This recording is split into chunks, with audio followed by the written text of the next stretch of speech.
Who, what, when, where, why, and how is Sam? I love puzzle games that have a different approach to them, something that's not been done on the reg. Welcome back to Mummified Games. My name is Tony, and today we're going to be talking about the game A Normal Lost Phone. This game's interface is entirely through a cell phone. You, the player, can go through the entire contents and look at all the things in it, and figure out who the owner of this phone is, maybe even find a way to give it back to the owner. It's funny that they still include the wipe all data option in the settings. It just runs all the credits and you're done. Time to start all over again in your investigation. A low action game that lets you dive into what's been going on with this Sam person. It gives you all the hints and details about what's been going on, and you can piece everything together. Easy tip for the new people starting this game: the dates on all the text messages are in the format of day, month, year, rather than the way we do it in the US, where it's month, date, year. Just like everything else in the US, we have to take the weird and different way. Why are we on the metric system? When starting up the phone, there are a few apps you can get into, all fairly basic smartphone apps. Scrub through the photos, there's a calculator, and emails, texts, check the weather.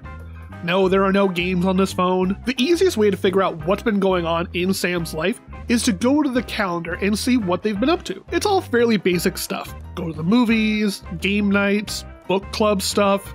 Fairly normal things for a 18-year-old student to go do. The bulk of the info you can gain about Sam comes from the text logs. There are a ton of people that Sam has been texting since they got their phone on the 1st of December. And what's funny is that most of the people on the phone all got the same text from Sam saying, "New phone, who dis?" There are obviously people that texted first, but still. I played this game with a steno pad and a pen with 5 pages dedicated to laying out the timeline of how all this happened and what events were going on. Looking at the calendar, figuring out when they were going to the book festival, when there was a game night, and then going through the text and seeing when they talked to who. There's a lot of casual speech that doesn't give you clear hints. However, I feel like keeping a list actually helps draw connections between what people are saying and what happens in the world. Someone will say, "Hey, are you coming to game night next Sunday?" And that text will be sent on Monday, 14/12/2015, and then see that there's no game night on the calendar for the 20th. So that can tell you that no, Sam is not going to game night. But then there's also a book fest this weekend, so who knows? It's only 2 months that the game covers anyway, so it's not like you have to go back a long time. And I think the developer did a great job of using that as sort of a map boundary. You know how in some games where there are limits to where your character can go and what parts of the map are off limits? Sort of like that. They don't want you to have to scroll too far back and overload you with too many dates. So you slowly learn more and more about Sam. Who they talk to, where they go, what are they doing. That sounds a bit stalkerish, but it's not.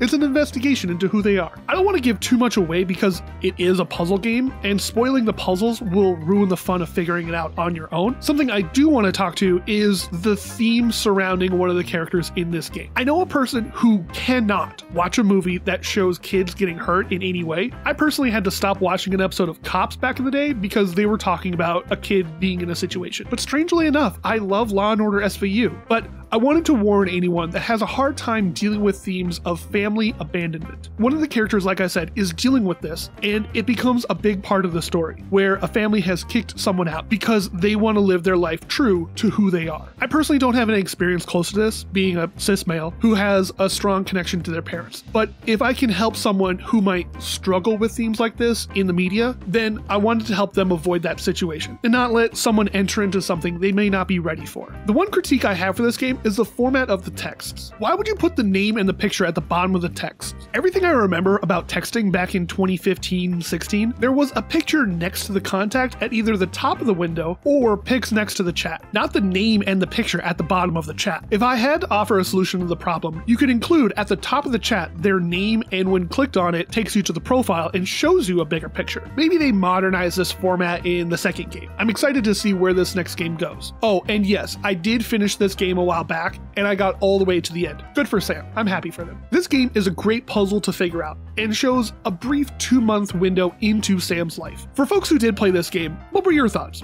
What was your favorite part? For those of you who haven't played this game, are there any other good puzzle games in the Racial Justice Bundle that you think I should check out? Or if there's another game out there you really would like me to play, let me know in the comments. In the meantime, remember to charge your phone. Don't want to be stuck out in the world with a dead battery. You all do the YouTube dance. Like, sub, bell, share, and let me know what you think. And as always, friends, keep digging. We'll make it out sometime. See you in the next one.